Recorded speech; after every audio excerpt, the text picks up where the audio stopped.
one of the things I did want to point out on just based on a few of the things that were said, one of the non-white people who called in and shared his views, he was talking about Spud Webb, and I thought that was I had a Dr. Hopeman flashback, just how it ends up being a lot of metaphors for athletics when non-white people talk, and often when talking about racism, white supremacy, just athletics in general, and athletic metaphors to describe things. And he used Mr. Spud Webb as a metaphor for racism, white supremacy, and saying that he had to work twice as hard to compete against the bigger athletes in the slam dunk contest.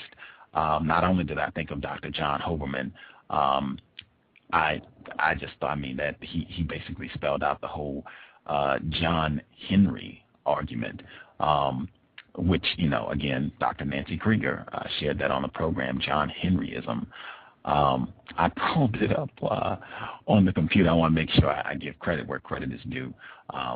Mr. Thomas, he called in, has called into several programs. He researched today, I think he found on Wikipedia that John Henryism is a response to minor racism. That was what it said. a response to minor racism.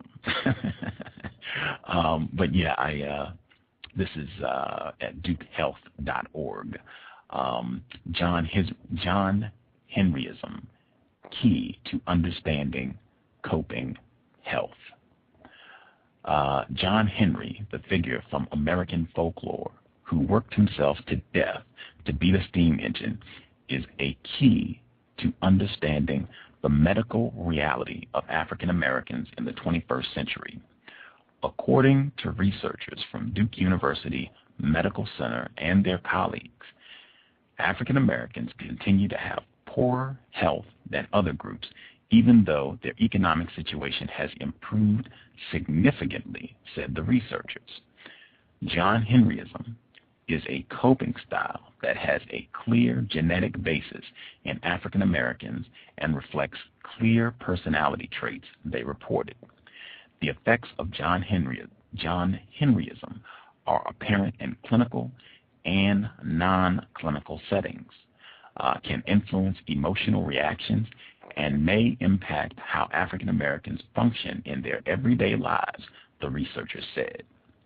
The findings from 4 studies that examine John Henryism and health outcomes among African Americans were presented on Friday, March 3, 2006, as a part of a symposium organized by Duke researchers at the American Psychosomatic Society's annual meeting in Denver.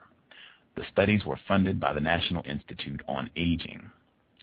Psychologists have formally recognized John Henryism as a style of strong coping behaviors used by many African Americans to deal with psychosocial and environmental stressors such as career issues, health problems, and even racism.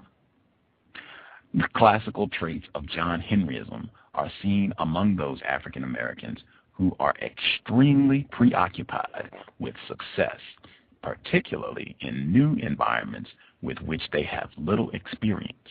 Most commonly, people with John Henryism are extremely goal-oriented but often lack the resources they need for success, such as financial or emotional support, the researchers said. People with high levels of John Henryism and inadequate resources have a much higher prevalence of health disorders, the researchers added, because they drive themselves toward reaching specific goals at the expense of their health, often without realizing they are doing so. I'll read that one more time.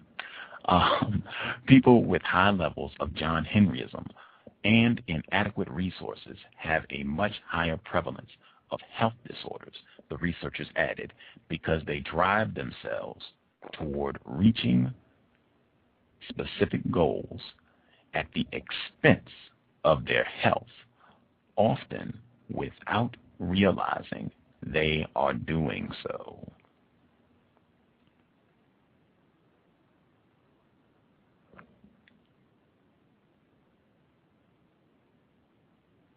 Needed a break there, sorry.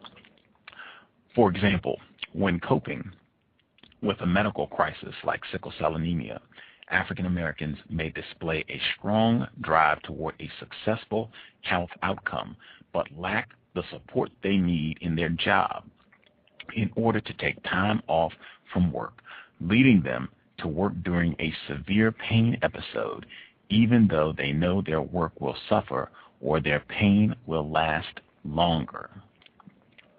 Without adequate resources such as income, social support, or psychological and medical care, a person with sickle cell disease would risk increased levels of dysfunction and pain.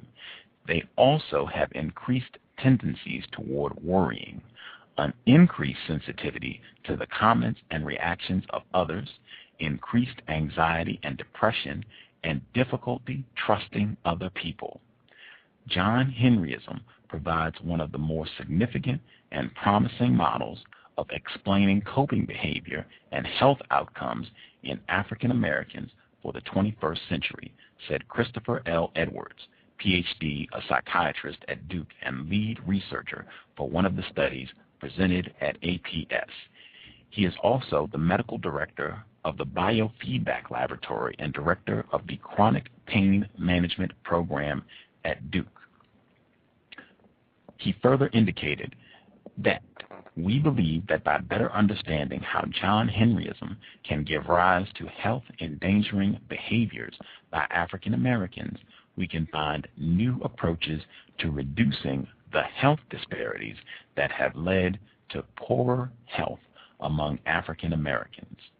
The researchers quantify John Henryism using a questionnaire that reveals a single-minded drive to succeed, even beyond a person's overall self-interest, which is the hallmark of John Henryism, Edwards said. People who are so intensely success-oriented and goal-oriented, even beyond their resources, such as income, education, or family support, might seem to succeed at first, said Edwards, but long-term they are likely to fail because their lack of resources will catch up to them. Add to that the African American situation, which for many includes an expectation that failure is inevitable, you find yourself in a most destructive situation.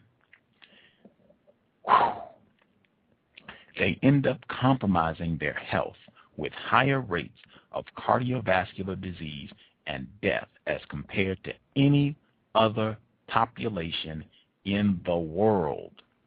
We also see evidence of this self-destructive behavior in African Americans with breast cancer, osteoarthritis, and of course, sickle cell disease.